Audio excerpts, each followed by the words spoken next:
Hello viewers, welcome to Tips Mathematics. So இந்த வீடியோல என்ன பார்க்க போறோம் அப்படினு பாத்தீங்கன்னா group 2ல கடந்த 5 வருடங்கள்ல கேட்கப்பட்ட பொது தமிழ் கேள்விகள் தாங்க பார்க்க போறோம். சோ அந்த வகையில ஃபர்ஸ்ட் இயர் வந்து எது அப்படினு பாத்தீங்கன்னா 2022 அதாவது லாஸ்டா நடந்த group 2ல கேட்கப்பட்ட பொது தமிழ் கேள்வி தான் ஃபர்ஸ்ட் நம்ம பார்க்க போறோம். ஸோ இந்த 2022ல் கேட்கப்பட்ட அந்த 100 கேள்விகள் முடிச்சதுக்கு அப்புறமா அதுக்கு முந்தின வருடம் 2018ல் என்ன கேள்விகள் கேட்டாங்க அப்படிங்கிறத நம்ம அப்படியே ரிவர்ஸில் வந்து ஒரு 5 வருஷம் வந்து நம்ம தெரிஞ்சுக்கலாங்க. ஸோ இதே போல் குரூப் 4க்கு வந்து ஒரு சீரிஸ் வந்து நம்ம கொண்டு போயிருந்தோம், டெய்லி வந்து 20 கொஸ்டின் மாதிரி. ஸோ இப்போ வந்து நமக்கு கரெக்டாக வந்து பார்த்திங்கன்னா ஒரு 20 நாள் பக்கம் தான் நமக்கு இருக்குது, ஒரு 15 நாள்னு கூட வச்சுக்கோங்க. ஸோ அதுக்குள்ளே நம்ம முடிக்கணும் அப்படின்னா டெய்லி 20 போட்டோம் அப்படின்னா நமக்கு லாஸ்ட் நாள் வரைக்கும் நம்ம பார்த்துட்ருக்க மாதிரி இருக்கும்.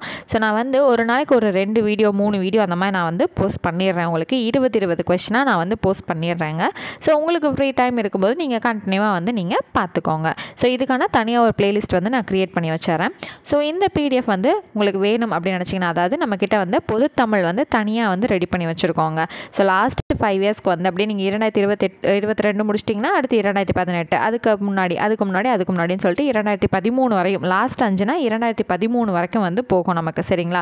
ஸோ லாஸ்ட் 5 வருஷத்துக்கான தமிழ் கொஸ்டின் பேப்பர் ஒரு பிடிஎஃபாக ரெடி பண்ணியிருப்போம்.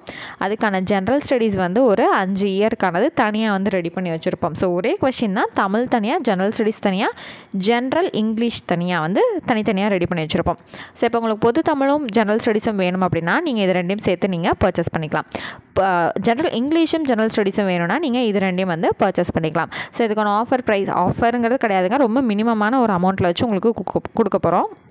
ஸோ டீட்டெயில்ஸ் வேணும் அப்படிங்கிறவங்க டிஸ்கிரிப்ஷன் இருக்கக்கூடிய வாட்ஸ்அப் நம்பருக்கு நீங்கள் காண்டாக்ட் பண்ணி விசாரிச்சுக்கோங்க. ஸோ வாட்ஸ்அப் மட்டும் பண்ணுங்க.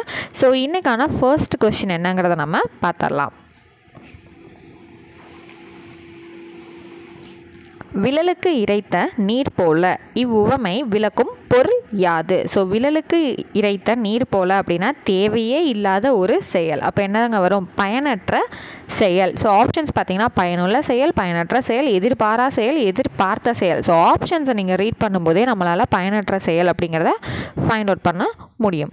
ஸோ அடுத்தது செகண்ட் கொஸ்டின், உவமையால் விளக்கப்பெறும் பொருத்தமான பொருளை தேர்ந்தெடுத்தல். மடை திறந்த வெள்ளம் போல் உவமையால் விளக்கப்பெறும் பொருளை தேர்வு செய்க.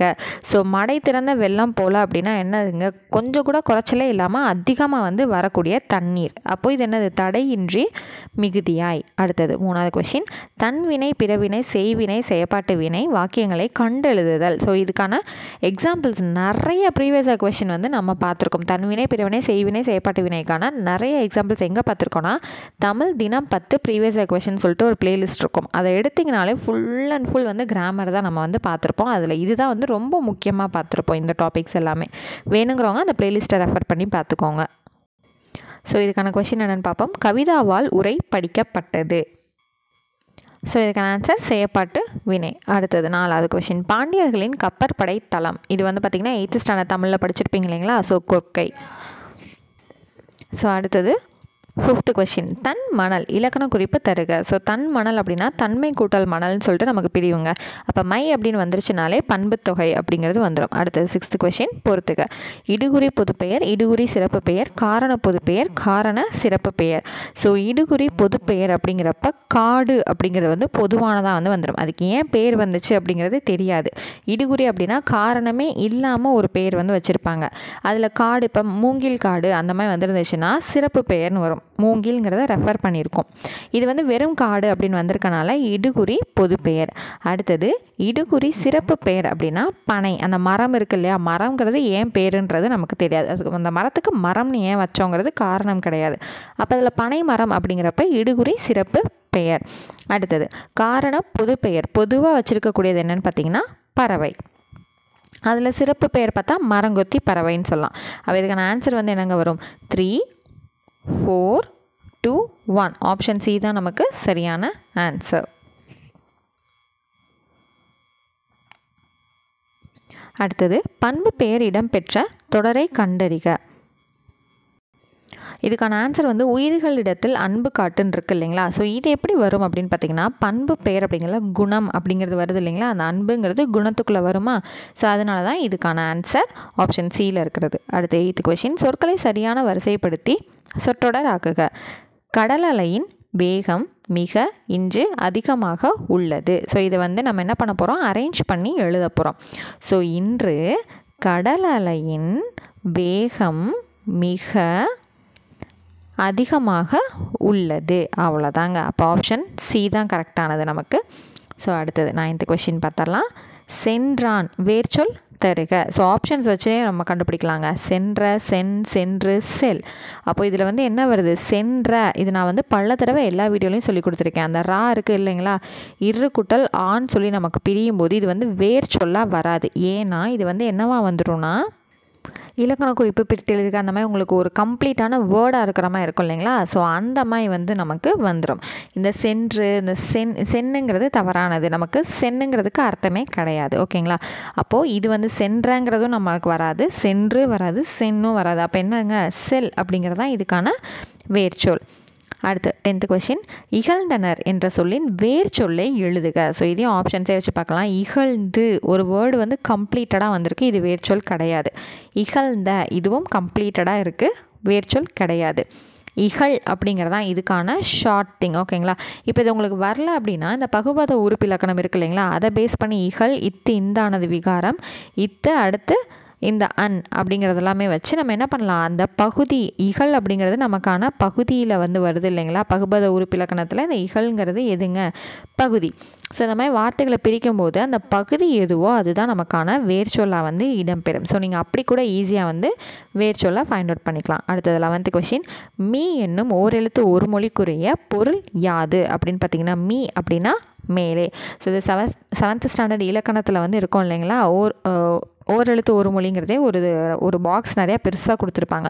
ஸோ அது படிச்சிங்க அப்படின்னாலே இது ஈஸியாக நம்மளால் ஆன்சர் பண்ண முடியும். அடுத்தது 12th கொஷின்.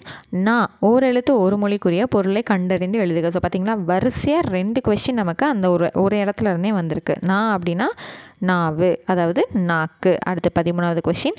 ஒலி வேறுபாடு அறிந்து சரியான பொருளை தேர்க. ஸோ இப்போ பார்ப்போங்க, இந்த அறைக்கும் இந்த அறைக்கும் என்ன வித்தியாசம் அப்படிங்கிறத நம்ம கண்டுபிடிக்க போகிறோம். ஸோ இந்த அறை அப்படிங்கிறது என்னென்னு பார்த்தீங்கன்னா பாதி, அதாவது ஹாஃப் அப்படின்னு அர்த்தம். அடுத்தது இந்த அறைக்கு வந்து, அதாவது இந்த பெரிய அறை வருது இல்லையா, இதுக்கு என்ன அர்த்தம்னா இந்த அடிக்கிறது அப்படின்னு சொல்லுவோம் இல்லைங்களா. அப்போது அறைதல் அந்த இதுக்கு வந்து வந்துடும். ஸோ வந்து எந்த ரா எந்த அர்த்தத்தை மீன் பண்ணுதுங்கிறத கண்டிப்பாக படித்து வச்சுக்கணும். ஓகேங்களா. ஸோ அடுத்தது 14வது கேள்வி. அறுவடை திருநாளுக்கு பொருந்தாத சொல் வந்து என்ன அப்படிங்கிறத நம்ம பார்க்கணும். ஆப்ஷன்ஸ் பாருங்கள். மகர சங்கராந்தி, லோரி, போகி, உத்தராயன். ஸோ இந்த மகர சங்கராந்தி, லோரி, உத்தராயன் இது எல்லாமே அறுவடை திருநாளை குறிக்கக்கூடியது. போகி அப்படிங்கிறது அறுவடை திருநாளுக்கு வராது. ஓகேங்களா.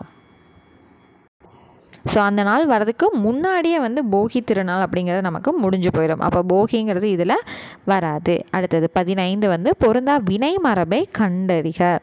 ஸோ அம்பு எய்தாருங்கிறது கரெக்டு, ஆடை நெய்தார் கரெக்டு, தண்ணீர் குடித்தாருங்கிறது கரெக்டு, முறுக்கு உண்டாருங்கிறது தப்பு. சரிங்களா. முறுக்கு தின் அப்படின்னு வந்து நமக்கு வரணும். இது வந்து 8th ஸ்டாண்டர்ட் புக்கில் இருக்குங்க, பேஜ் நம்பர் 21 கூட நமக்கு இருக்குது, ரெஃபர் பண்ணி பாருங்கள். அடுத்தது 16வது கேள்வி. எதிர் சொல்.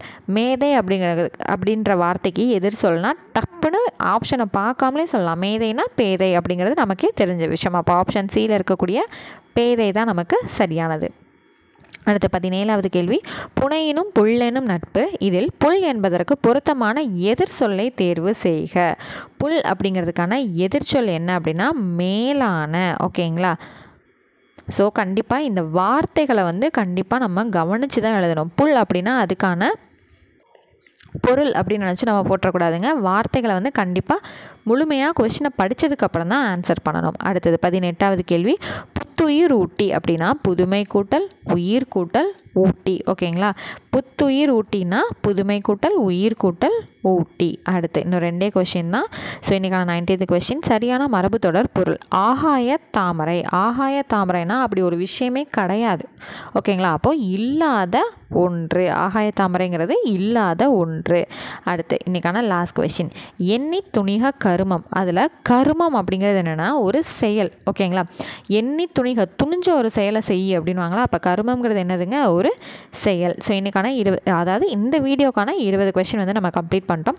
ஸோ வீடியோவோட ஸ்டார்டிங்லேயே சொன்ன மாதிரி தான் உங்களுக்கு Tamil R English plus general studies. ஓகேங்களா, 2 PDF வந்து பர்ச்சேஸ் பண்ணி வச்சு லாஸ்ட் 5 இயர்ஸ்க்கான கொஸ்டின் வந்து ப்ரிப்பேர் பண்ணணும் அப்படின்னு நினச்சிங்க அப்படின்னா நீங்கள் தாராளமாக இதை பர்ச்சேஸ் பண்ணிக்கலாம். அதுக்கான காண்டாக்ட் நம்பர் டிஸ்கிரிப்ஷனில் நான் கொடுத்துருக்கேன். ஸோ வாட்ஸ்அப் நீங்கள் பண்ணிங்கனாலே போதும். ஜஸ்ட் டெக்ஸ்ட் பண்ணி நீங்கள் விசாரிச்சுட்டு வாங்கிக்கிட்டிங்கனாலே உங்களுக்கு போதுமானது. ஆல்ரெடி நம்மக்கிட்ட PDFs பர்ச்சேஸ் பண்ணியிருந்தீங்க அப்படின்னா அதுக்கும் வந்து தனியாக ஆஃபர்ஸ் வந்து இருக்குங்க. ஸோ அதையும் வந்து விசாரித்து நீங்கள் வேணும்னா வாங்கி வச்சு படிச்சுக்கோங்க. ஸோ இன்னும் கொஞ்ச நாள் தான் இருக்குது. ஸோ ப்ரிப்பரேஷனை ஃபாஸ்டன் பண்ணுங்கள். ஓகேங்களா. ஸோ நெக்ஸ்ட் வீடியோவில் மீட் பண்ணுறேன். தேங்க்யூ.